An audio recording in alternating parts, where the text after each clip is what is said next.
तो कैसे हैं आप लोग। आई होप आप लोग अच्छे ही होंगे। तो जैसे कि हमने पहले देखा था कि जो ह्योनसुक होती है सोल्हे की माँ, तो वो ना प्रार्थना कर रही होती है अपनी बेटी को कि मतलब अपने बच्चे के लिए कि भगवान जी प्लीज़ हमारी ज़िंदगी को बदल दो ताकि हमारा बच्चा जो है वो हमारी जैसी ज़िंदगी ना जिए। तो भगवान जी उसे पावर दे देते हैं उनके बच्चे को। तो अगले सीन में हम देखते हैं कि सोल्ही बड़ी हो जाती है। तो जो सोल्ही होती है वो अगला सीन जो होता है वो अराउंड शायद सोल्ही 5 साल की होगी।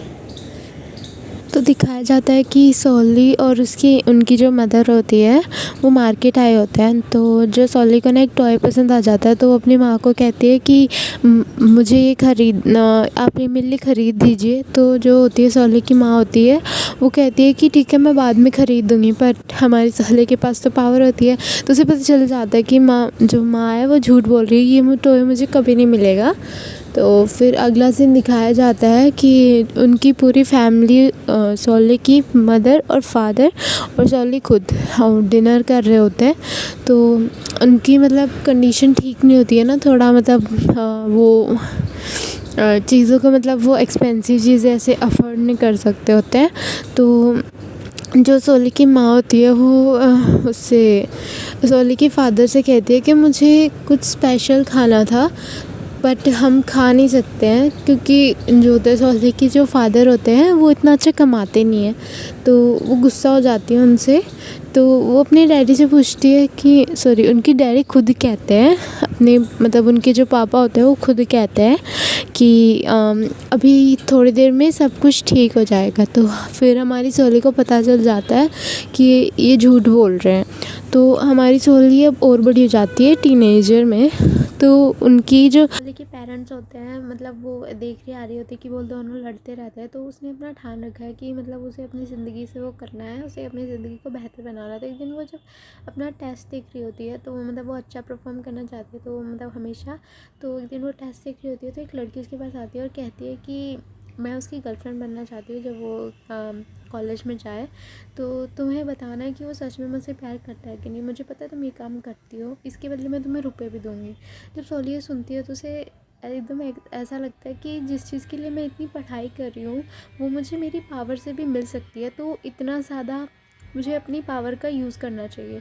तो वो उस लड़की का डील मान जाती है और जितने वो रुपए कह रही थी उससे थोड़ा सा और बढ़ाकर वो कह देती है कि मैं डील डन करती हूँ और मैं इसमें आप मतलब तुम्हें पूछ कर बता दूँगी कि क्या है और तुम मुझे इन्फॉर्मेशन सेंड कर दो।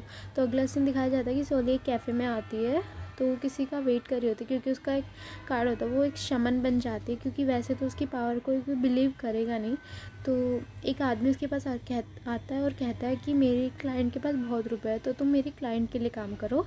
तो वो बहुत ज़्यादा खुश हो जाती है और अगले सीन में दिखाया जाता है कि उसने अपना खुद का एक कैफ़े खोल लिया जिसका नाम होता है टैरोट कैफ़े, जिसमें वो अपना वो झूठ पकड़ने का मतलब वो एक शमन बन जाती है। तो वो एक शमन का काम करती है वहाँ पे। तो अब ना सोल्ही अपनी यादों में से प्रेजेंट में आ जाती है। तो वो एक पोस्टर है तो उस पर कुछ लिखा होता है। तो सोल्ही हम व्यूवर्स को बताती है कि मैं सिर्फ सुनकर ही पता लगा सकती हूँ कि वो इंसान झूठ बोल रहा है या नहीं, मैं लिखे हुए का पता नहीं कर सकते। तो हमारा जो चिहोन होता है वो एक गाना चलाता है अपने फेवरेट सिंगर का। तो वो कहता है कि मैं मतलब जो ये सोयोन है उनका फ़ैन तो हूँ ही, पर जो उनका राइटर है जो गाने लिखता है किम दोहा, वो भी बहुत अच्छा है और उस गाय के बारे में, उस इंसान के बारे में ना कोई भी नहीं जानता। तो वो कहते हैं कि अच्छा ऐसा कौन है, वो पक्का कोई सिंगर ही होगा ऐसा कुछ। तो कहता है नहीं वो कोई सिंगर नहीं है, वो एक राइटर है। तो वो कहते हैं कि इसके बारे में ना कोई नहीं जानता, बस ये उन्हें पता है कि वो एक लड़का है और उसके बारे में कोई भी कुछ इन्फॉर्मेशन नहीं जानता। वो हमेशा अगर कोई मीटिंग में भी मिलता है तो हमेशा अपना मास्क लगा के ही मिलता है। तो उस पर सोल्ही कहती है वो पक्का कोई अटेंशन सीकर होगा जो ये सब करके अपने आप को मिस्टीरियस दिखाना चाहता होगा। तो अगले सीन में हमें एक गाड़ी दिखाई जाती है जिसमें किसी का फ़ोन बज रहा होता है। तो उस फ़ोन पे दिखाया जाता है कि वो एक सियोन सिंगर का फ़ोन होता है। तो वो हमें पता चल जाता है कि आगे की वो कौन है, तो वो होता है हमारा किम दोहा, जो हमारा मेन लीड होता है। तो दिखाया जाता है कि कहीं गाड़ी चेकिंग चल रही होती है तो वो रोकते हैं दोहा को। तो वो कहते हैं कि इस पर वो करो, इसमें जो इनहेलर होता है उसमें वो करो, तो हमें देखना है कि तुम ड्रंक हो कि नहीं। तो जब दोहा अपने मास्क को हटाने के लिए थोड़ा डर रहा होता है, तो वो कहते हैं, मतलब उसे बहुत बार कहते हैं, तो वो जब जैसे ही अपने मास्क को हटाने वाला होता है तभी एक गाड़ी वाला ना कि एक पुलिस वाले को ठोक के चला जाता है। तो सभी पुलिस वालों का ध्यान ना भटक जाता है और वो उस गाड़ी वाले के पीछे चलने लग जाते हैं। तो किम दोहा टाइम मतलब वो देखता है सिचुएशन को और वो वहाँ से चला जाता है और आगे जाकर वो अपनी गाड़ी रोकता है खाली जगह पे और वहाँ पर आकर थोड़ा सांस में वो अपनी सांस लेता है, क्योंकि उसे ऐसा देखकर ऐसा लग रहा था शायद उसे कोई एनेक्सिटी ऑर्डर आ गया होगा, तो उसे अटैक आ गया होगा, एंजाइटी अटैक। अगला सीन हमें दिखाया जाता है कॉन्सर्ट का, जिस मतलब बहुत बढ़िया कॉन्सर्ट चल रहा होता है। तो उसमें और कोई नहीं, हमारी शॉन ही परफॉर्म कर रही होती है। तो हमारा चिहान भी उसका कॉन्सर्ट देखने आया होता है फ़ैन के लिए। और जो हमें एक दिखाया जाता है बहुत सारे लोग देख रहे होते हैं, तो उसमें एक जे एंटरटेनमेंट का CEO भी बैठा रहता है। तो वो ही शॉन और दोहा के साथ, मतलब उन्हीं की कंपनी में ही दोनों काम करते हैं। तो उसका नाम होता है द्योकचन, कुछ ऐसा ही होता है। तो सब लोग उनका बहुत ही अच्छे से मतलब वो करते हैं। शॉन का कॉन्सर्ट बहुत लोग मतलब बहुत ही अच्छे से एंजॉय करते हैं। तो अगला सीन आता है, तो बेस्ट कंपोज़र का अवार्ड होता है। तो कुछ लोग होते हैं जो कि मतलब ऐसे सोच रहे कि उनको ही अवार्ड मिलेगा।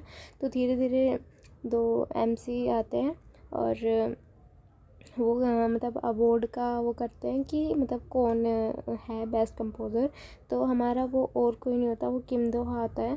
तो जब अवार्ड लेने की बारी आती है तो हमारी शॉन वो अवार्ड लेके आती है, ट्रॉफ़ी, और वो कहती है कि मुझे एक नई ज़िंदगी के लिए दोहा को शुक्रिया कहती है कि मुझे एक नॉर्मल लड़की से तुमने एक शॉन नाम की लड़की को ज़िंदा कर दिया, तो मैं तुमसे बहुत ज़्यादा धन्यवाद कहती हूँ। तो वो अवार्ड लेकर अपनी सीट पर आ जाती। तो गाइस इस पार्ट में सिर्फ इतना ही।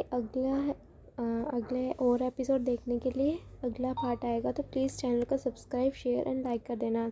और अगर कोई मिस्टेक हुई है मुझसे तो प्लीज़ कमेंट करके ज़रूर बताना और आप एक्सपीरियंस भी ज़रूर बताना कि मैं कैसा कर रही हूँ कैसा नहीं। तो बाय।